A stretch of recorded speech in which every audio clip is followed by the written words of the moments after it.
That Alolan Ninetales, again, does have a few targets. The 2 flyers, the Shadow Malamar, and the Stunfisk. But with that Jellicent and the Empoleon, Doonebug does have the ability to fight back. The Alolan Ninetales is one of the more polarizing Pokemon on Pocket's team, right? Great matchups against several Pokemon, but you have to avoid that Empoleon at all costs. And if you're out of Pocket, you know that Empoleon might need to come from Doonebug to try and counteract that Alolan Ninetales. So we'll see what he decides to do. And here we go, everybody. Losers finals, Out of Pocket and Doonebug. You can't ask for much more than this matchup. And it's going to be the Steel types facing off Empoleon into Corviknight. Now, this lead matchup is a lot more neutral than one might think. An incorrect bait or nuke call from Doonebug can flip this in the favor of the Empoleon thanks to its superior pacing. Hydro Cannon unleashed immediately. Doonebug going to elect to let the first one go through as he continues to build up energy. And we've seen trainers mixing it up, whether they go for the payback and Out of Pocket, instant no shield, calls the Air Cutter bait. What a call by Pocket. Air Cutter lands. That does nothing to the Empoleon. No boost either. And now Pocket looks to pressure a shield away from the Corviknight with Hydro Cannon. Another Hydro Cannon threatening the knockout of the Corviknight. Doonebug shields at the last possible moment, and he is going to continue to build up energy, throwing another Air Cutter bait. Does Out of Pocket preserve the Empoleon here? He's already called one. Make that 2 Air Cutter baits that he calls. My goodness, Pocket, what a call. Back-to-back no shields. He's no shielding again. Can Empoleon hang on here? This will be very, very close. Doon did not get boost. Air Cutter lands. Empoleon survives, gets the Hydra Cannon, but Doonebug is forced to pivot out of this matchup and catch onto Empoleon. Sensing that Pocket might be forced to throw immediately, absorbs it onto his own Empoleon, but that sets up the Marowak. And Out of Pocket, already with the shield advantage, can simply shield a Hydro Cannon here, farm all the way down, and put himself in a great position. This is such an energy head start for the Marowak. Marowak will always trade 1 shield in exchange for a 50 energy head start. Already has the Rock Slide in case it's Corviknight that gets brought in here. And the Jellicent is not going to like seeing that Galarian Moltres that Pocket has lurking in the back. Doonebug, considering what his best course of action is, comes in with the Corviknight, and Out of Pocket actually going for a Bone Club bait at this point. Doonebug not going to shield, should be able to withstand and get to a parting attack, but going to save that attack for later. But he's then for a rude awakening when the Galarian Moltres comes. A quick subtle nod of the head from Doonebug, and I think game 1 might be going to Out of Pocket. Galarian Moltres very strong into Doonebug's team. Doonebug ran a line that was very, very soft to it, and it was lurking in the back. Surf lands, that's good damage onto the Galarian Moltres, but importantly, it did not put the Galarian Moltres into the yellow. Pocket's gonna shield just to preserve a little bit of HP, but a second Surf landing would not be enough to knock out the Moltres. Surf will grab that final Protect shield. Out of Pocket going to do 4 Sucker Punches. Actually can just commit to the full farm down and has so much energy where he can clean up the Corviknight here. Doonebug not gonna bother throwing that Air Cutter. Game number 1 in favor, Out of Pocket. Great calls by Out of Pocket. That Empoleon Corviknight matchup on paper feels like it should be a dominant one for the Corviknight. Sand attack, super effective. The metal sounds are resisted, but if you end up getting one of those bait or nuke calls wrong, it flips so effortlessly. Pocket no shielding 3 Air Cutters back to back to back. Set himself up so well, it forced Doonebug to pivot out of that matchup, give up switch advantage, and then Shadow Marowak absolutely feasted. The audacity of Out of Pocket calling those Air Cutter baits, and both these trainers know how talented each one of the other is, so they feel like they have to take some risks. You have to give yourself an advantage. Doonebug tried to do that with the Air Cutter bait, but it backfired, and Out of Pocket taking game number 1 with that Empoleon doing great work in the lead. I know Pocket's run a lot of the Alolan Ninetales. Does the strength of Galarian Moltres make Doonebug potentially consider risking that Shadow Altaria? Shadow Altaria does do a lot of Dragon Breath damage into that Moltres, but if it ends up on the Ninetales, that could be catastrophic. Doonebug making some last-second adjustments as each trainer locks in game number 2. And this time we see Galarian Moltres take the sky against Altaria. Doonebug nods. This is a matchup that he feels pretty comfortable with. The Shadow Dragon Breaths chip away at the Moltres quite significantly, and it's going to be Shadow Altaria firing off the first charge attack and a no shield immediately from out of pocket. Galarian Moltres can withstand this, but it will put it quite low as it looks to build up energy in pocket, just going for the shield advantage, which he will get. But you have to presume he's going to look to pivot out here, doesn't want to allow this Moltres to get farmed down, so there goes the Empoleon swap. That is a bit of a bold call, calling there's no Jellicent in the back. Altaria stays in, fires off the Flamethrower. For out of pocket, he didn't really want to fire off the Drill Peck just yet, because Drill Peck would not be quite enough yet to secure the knockout onto that Shadow Altaria. Successfully shielding the Flamethrower, which may be one of the more punishing moves that Doonebug has to offer against this Empoleon. Hydro Cannon coming through, and we will see this mirror play out yet again. We've seen it over the course of this tournament, where 2 Hydro Cannons, not quite enough to knock out, but because Pocket's Empoleon has taken some chip damage, it might be enough for Doonebug. And it's Doonebug that is going to be winning charge attack priority. I believe out of pocket switch clock should be up after this charge attack priority tie, so Pocket does want the ability to try and make a catch onto the Galarian Moltres, will have the ability to do so since Doonebug does have a charge attack loaded and wins that charge attack priority tie. And Moltres has enough health where Doonebug may have to throw energy against it, but oh, actually, surprisingly swaps in the Licky Licky now. You cannot comfortably roll out this Empoleon down. It's going to get to multiple Hydro Cannons before that ensues. So Doonebug firing off the first Hydro Cannon here. Licky Licky does hit the body slam, could consider going for an under tap here, but no, he reads the switch out from Doonebug. Altaria going to get KO'd by a Shadow Ball. Pocket realizing the body slam will not be enough. The damage recognition from Pocket, knowing that he needs to go for the Shadow Ball here, knocks out the Altaria, and Doonebug is going to possibly bring in this Corviknight now, revealing his final Pokemon to out of pocket. Pocket still switch locked momentarily, but will be able to outpace to a Shadow Ball here and gets it off. Shadow Ball will do some sizable damage to the Corviknight. Both trainers do still have charge attacks loaded. While Pocket has one loaded, Dune should be one Metal Sound off. There's the pivot. In comes Empoleon, firing off the Hydro Cannon. One Protect Shield left for Doonebug, and he's going to use it here. Empoleon putting on the pressure. Hydro Cannon draws that final Protect Shield as the Corviknight continues to build up energy. Actually going for the payback here, wants to guarantee the knockout out of pocket, considering, and does put up the Protect Shield and is approaching that Hydro Cannon, has it loaded. Doonebug not throwing yet, over farms Pocket, almost, I think, luring him into throwing, didn't want to concede a farm down. Can he get 2 Sucker Punches on this Galarian Moltres? He does still have the Licky Licky available as well. Gonna send in the Licky Licky. Can Licky Licky get a... No, it cannot get the farm down. The Empoleon barely survives. The Empoleon on a sliver of health gets off his parting Hydro Cannon.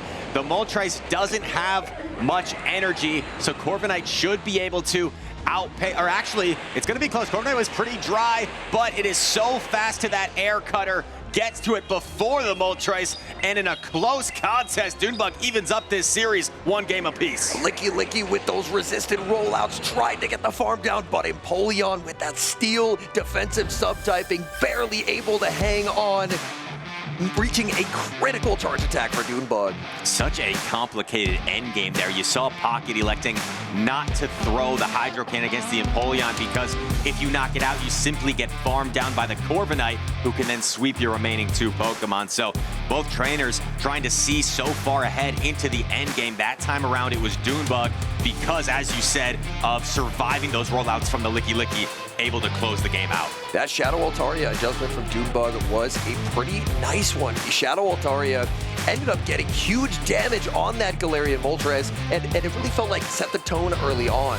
We see a look at the instant replay. Once again, landing the Shadow Ball to knock out that Altaria, and Doonebug returning with the Protect Shield. Looks like we've got to lock it. Game number 3, and it's going to be Marowak positively for Pocket against the Empoleon. There is the double flyers for Doonebug in the back. Immediate save switch into Corviknight, but Corviknight is now going to be answered with the Galarian Moltres. Pocket doing a few mud slaps to have some residual energy, feels comfortable in this secondary matchup. You also have your own Empoleon if you are Pocket, so it's not the end of the world if you lose switch advantage, but you also want to make sure you don't allow a situation where Marowak gets aligned with the Altaria. I think that Pocket has to be very, very careful about allowing an Empoleon farm down potentially as well, as even if Pocket is able to preserve switch advantage, Empoleon farm can threaten Protect Shields away from that Shadow Marowak. He's farming up so much energy, another Air Cutter's available, and without the boost, this simply will fail to take the knockout. Unfortunate for Doonebug, no boost on these Air Cutters, even after a third one, and OutOfPoket now going for the charge attack. Swiping those bubbles, went for the Brave Bird to get the knockout, and Pocket will even get to a parting fly for some valuable chip damage against the Empoleon. Empoleon does get a small energy head start, but Pocket intentionally absorbed all of that damage to limit the Empoleon's farm. In comes Marowak, answered with the Shadow Altaria. That's going to be met with the Empoleon as the endgame matchups are revealed. And with two shields in play, the pacing is going to favor the Empoleon here, getting to the Drill Pecks quite quickly. Pocket actually no-shielding this Flamethrower. I wonder if this is cause for pause for OutOfPoket, because with all shields still in play, do you even reach 3 Drill Pecks anymore?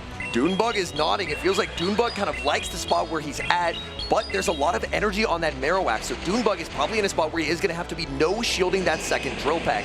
Can he make a third? Oh, it's going to be very, very close. I think the Empoleon will get farmed down, but Doonebug knows that this will do less damage than a Rock Slide, so this is where he cannot use his Protect Shield. The no-shield of the Flamethrower is going to put Pocket in a precarious situation. You have so much energy on this Altaria and going to put up the first Protect Shield, but you have to be cognizant of the Empoleon lurking in the back. You cannot afford to take a Hydro Cannon on the Marowak. And that Empoleon does have an energy head start. He's going to have to be so careful with his energy management on this Shadow Marowak. Sky Attack getting launched. The shield, the final Protect Shield comes up.